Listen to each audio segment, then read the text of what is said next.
As fuck. He could eat burgers. Bang, bang. Welcome, DFS Dads, the last golf tournament of the year. Winner is going to take home $15 million. That's right. For the FedEx winner, $15 million. That's a lot of money. It's a lot of reasons to play. Second place gets 5, then 4 million, 3 million. So there's only 30 players. We are at East Lake, right outside of Atlanta, and 30 players, top 30 players in the world, coming in all in good form. Tony Finau and Cantlay with the winners the last couple of weeks. And then Bryson DeChambeau, who kind of folded, if you ask me, is third. And last but not least, the best golfer in the world, Jon Rahm, is coming in fourth. This tournament is different. So I'll get in the course in a second, but real quickly, the first number one seed, who is Patrick Cantlay, is starting at -10.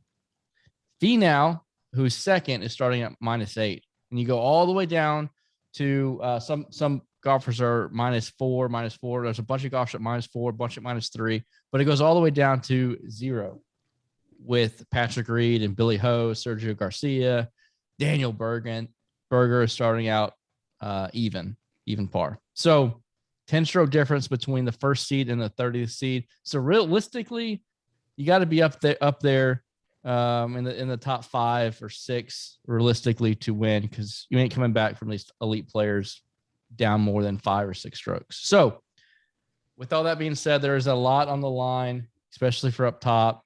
But the difference between first and second is $10 million. Something fun to play for. So with that being said, we are at East Lake. This is the second year they've done this event.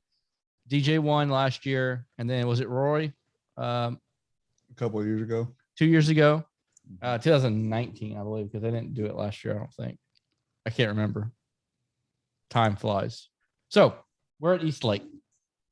Par 70 at 7,300 yards. So par 70 and 73 is pretty tough.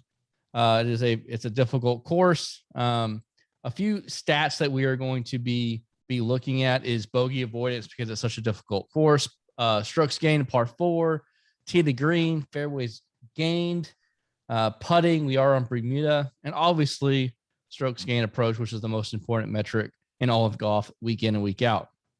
So with that being said, the format's a little bit different, a little bit of caution. There's only 30 golfers. So we have golfers starting at $13,400 all the way down to $5K flat.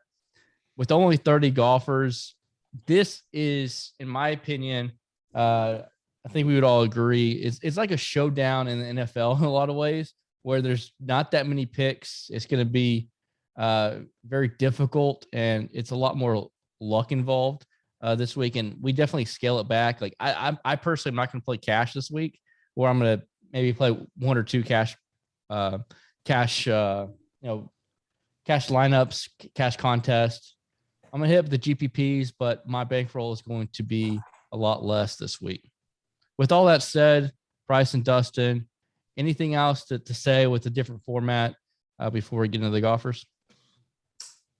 I think for me, I might attack showdowns a little more, just because the starting position doesn't matter in that.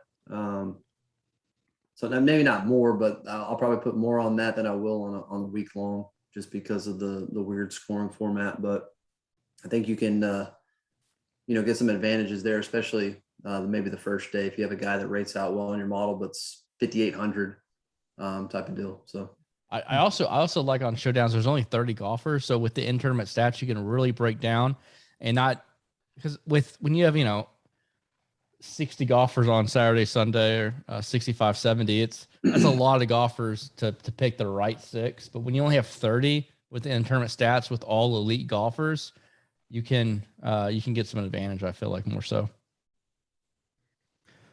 Yeah. I also feel like that it doesn't necessarily matter if you pick a guy who you think is going to win or not, because it's DraftKings points. Because the difference between, first and 5th place, 2 birdies covers it up for the most part. So I'd always the scoring is going to be not as easy on this course, but I think the line of construction people are going to either jam Cantlay or completely fade him. I think it's either or. You can't really build a nice balanced lineup with Cantlay costing so much. for sure. We'll start off up top. There's 8 golfers, 10K and above. And like Price said, the 2 golfers that are up there in the 13K range, 13K flat, John Rahm, and then 13,400 is Cantlay. And then you have a big drop off with Bryson at 12.3. So with that being said, are you going to play either one of those? We'll start with you, Dustin. Are you going to play either one of those top 2 golfers, or are you looking to fade the top 2 and move on down for more value? Man, that one's tough. I haven't really built many lineups yet, so I don't know how the construction is going to fall. That'll determine kind of what I do. Obviously, is if I like the end pieces with the top pieces, but just off the bat, Cantlay gained 14.6 strokes putting last week. That's ridiculous. I don't think he'll repeat that, obviously. So I might go against him. His putting's kind of up and down. That's really when he struggles with his putter. So I might look at like a JT or something. I think that maybe gets a little more value, gets a little bit differentiate than the rest. I think he's starting out -4, and he's still expensive, so he may not get clicked a ton. But I think for differentiating yourself this week, that might not be a bad play. Go ahead, Price. I mean, Rahm and Cantlay right out their best in this range. Obviously, that's why they are where they are. But I like the JT call personally.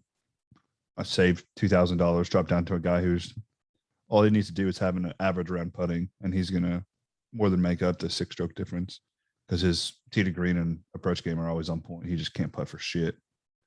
But other than that, DJ's had really good history here, but it's kind of a weird range because like I have no interest in Cam Smith or Spieth or even Bryson this week. I think it's either pick one of the 2 between Cantlay or Rahm, and then just pray to God the other one doesn't go off, drop to JT, or just fade it completely. Yeah, I'm with you, Price. I'm not going to be on Cantlay.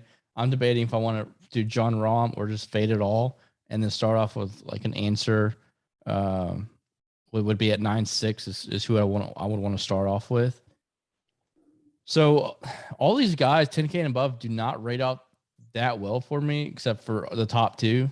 The other ones that the value is just not there, and so I'm going to be going down.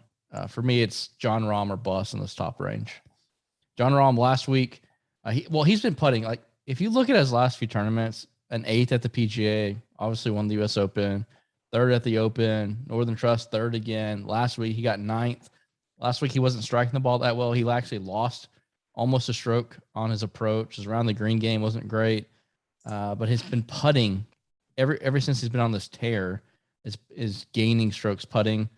So he's putting the ball well, and I look for him to have a bounce back on his tee to green and approach game. So that being said, it's going to be John Rahm. I'm in one. I think I'm going to have 2. I'm going to have 2 big lineups. One is going to have John Rahm. One's going to fade everything, and that's where I'm at right now. All right, Price, you want to start us off from let's do 7K and up. 7K to Abraham answer at 9,600. I think Rory's probably my favorite play. Really good form. Had a great Sunday. He's going to be popular because he's only 9,300 in this field. Yeah.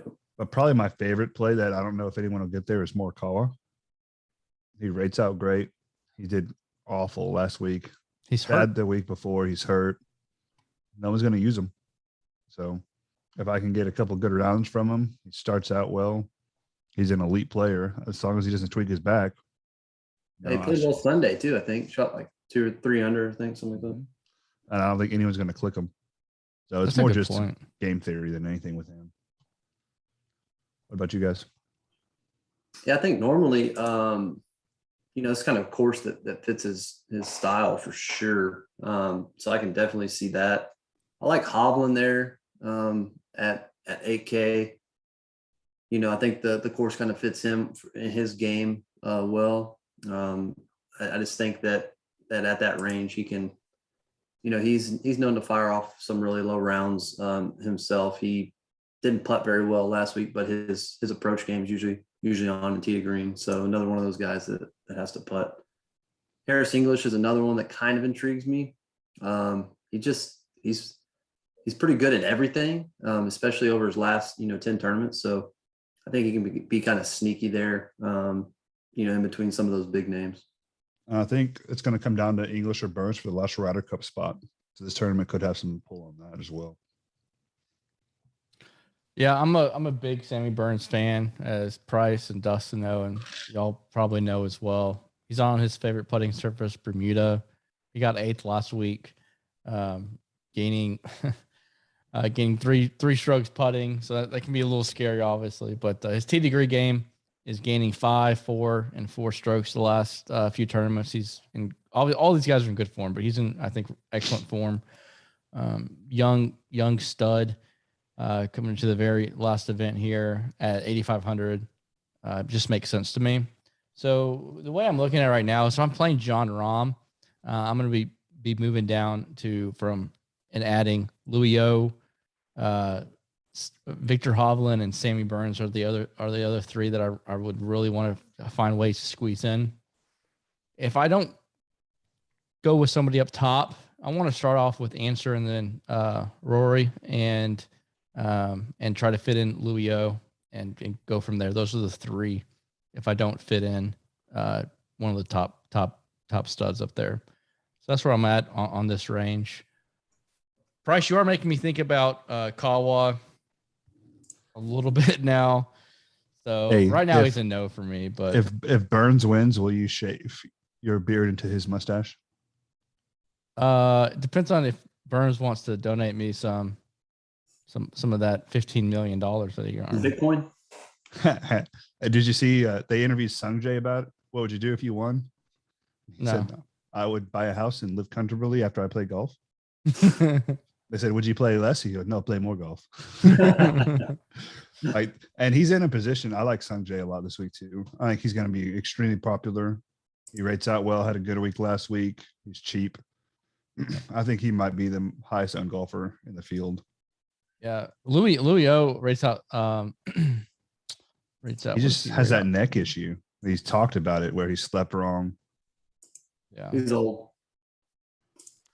I like Louis O at 7,600. That's a good price.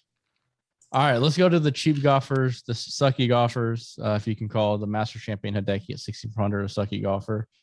But we got Price's boy Scotty. You can go completely young guns with Scotty and Sammy Burns. But what do you like, and what do you say? Is there anybody that you don't necessarily like? Who, me? Yeah, let's start with you. I mean, all these guys are really good, but I'm at Kevin Knott, 6K he's just not. I mean, I know it's kind of maybe one of those courses he can play well, but I just can't see myself clicking, his name over a Berger or a Corey Connors. I like those 2 guys. And then EVR intrigues me. He's back-to-back very good tournaments. If maybe you're trying to cram in 2 of the top guys, you can go down there and get him at 5K with back-to-back top 7s. So he's playing really good golf. I think Sink is probably the worst play in this field because he doesn't avoid bogeys for shit. He doesn't rate out very good on approach. It's a difficult course, which he hasn't really excelled at. He's done well at the easier courses. So I know he's only 5,200, but Van Rooyen is a much, much better play than Sink, or even going up a couple hundred to Sergio. Yeah, the other